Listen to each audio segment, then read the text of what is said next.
Narito ang mga balita sa araw na ito. Zelensky, ibinida ang F-16 fighter jets na ilalaban sa Russia. Наших сил оборони. Ми часто чули у відповідь слово «це неможливо», але все ж ми зробили можливим те, що було нашою амбіцією, нашою оборонною потребою. А тепер це дійсно реальність у нашому небі. F-16 в Україні.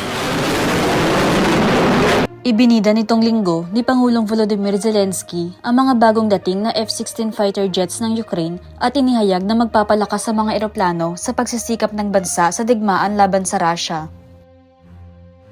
Dalawang F-16 jets ang may tatak na Trident insignia ng Ukraine ang nagsilbing dramatikong background para sa talumpati ni Zelensky sa Air Forces Day, isang pagdiriwang na ginanap sa ilalim ng mahigpit na seguridad sa isang hindi inihayag na lokasyon upang protektahan ang mga fighter jets mula sa mga pag-atake ng Russia.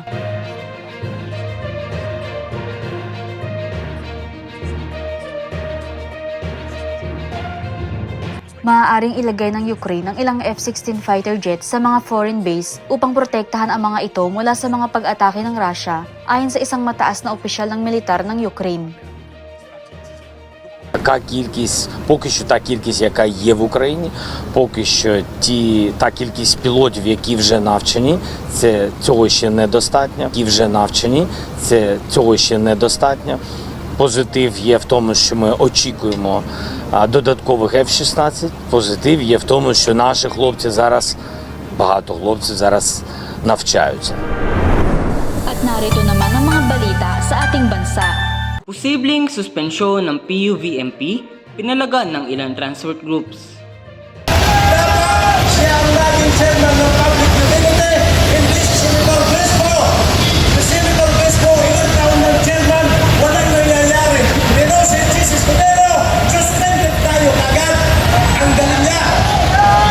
Umalag ang ilang mga drivers at operators na sumunod sa Public Utility Vehicle Modernization Program ng gobyerno at nagsagawa ng Unity Walk nitong Lunes, laban sa resolusyon ng Senado na nagre-rekomenda ng suspensyon sa nasabing programa. Nagtipo ng angat kooperatiba at korporasyon ng Alyansang Pilipino sa Welcome Rotonda sa Quezon City, bandang alas 6 ng umaga at nagmarcha patungo sa Espanya Boulevard sa Maynila.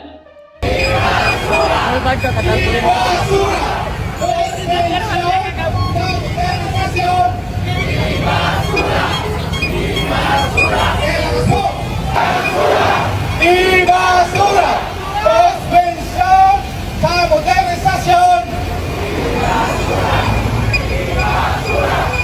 Samantala, hinarang ng Manila Police District ang mga iba't ibang grupong nagmarcha. Ngayon naman ay dumako tayo sa balitang showbiz. Deadpool at Wolverine, nalagpasan na ang kita ng Passion of the Christ. Nakapagtala ang superhero comedy na Disney/Marvel na Deadpool and Wolverine ng mga bagong records sa sinihan sa Hilagang Amerika nitong weekend na kumita ng $97 million sa mga ticket sales ayon sa exhibitor relations nitong linggo. Dahil dito, umabot na ang domestic total nito sa $395.6 million ayon sa Variety. Samantala, ang international ticket sales ay kumita ng kahangahangang $428 million. Dahil sa kasikatan ni Ryan Reynolds at Hugh Jackman, ang pelikula ay nakapagtala rin ng bagong record para sa highest domestic gross for an R-rated feature, na nalagpasan ang dating record na hawak na Passion of the Christ ni Mel Gibson na $370 million.